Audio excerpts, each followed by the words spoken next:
Hello all welcome to DSD tales Telugu. ఈరోజు మన vlog వచ్చి హోమ్ మేడ్ రైస్ ఉగ్గండి, రైస్ సెర్లాక్స్. దీనికోసం స్టవ్ మీద ఒక కడాయి పెట్టుకుని లో ఫ్లేమ్లో ఒక కప్పు రైస్ వేసుకోండి. ఏ కప్పుతో అయితే రైస్ తీసుకున్నారో అదే కప్పుతో 1/4 పెసరపప్పు తీసుకోవాలి.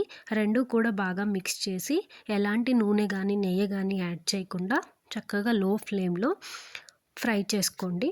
బాగా ఫ్రై అయ్యి కొంచెం క్రిస్పీ అయ్యాక అప్పుడు 1.5 టేబుల్ స్పూన్ వాముని యాడ్ చేసుకోండి. వాము కూడా వేసాక ఇంకొక 2 నిమిషాలు ఫ్రై చేసుకోండి. మాడిపోకుండా వేపుకోవాలండి. సో తర్వాత ఇవన్నీ కొంచెం క్రిస్పీ అయ్యేనేవో లేవో బియ్యం గింజ విరిపి చెక్ చేసుకోండి.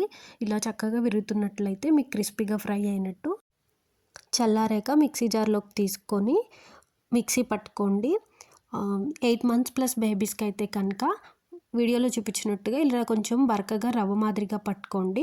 అదే 6 మంత్స్ ప్లస్ బేబీస్కి అయితే కనుక ఇట్లా మెత్తని పౌడర్లా చేసుకోండి.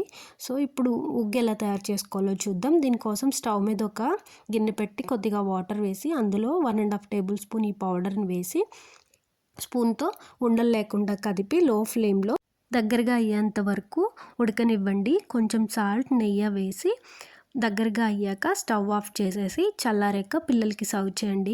అంతే అండి, చాలా ఈజీ అండ్ సింపుల్గా హోమ్ మేడ్ రైస్ సెర్లాక్స్ అయితే రెడీ అయిపోయింది. ఈ వీడియో నచ్చినట్లయితే లైక్ అండ్ షేర్ చేయండి, సబ్స్క్రైబ్ చేసుకోండి.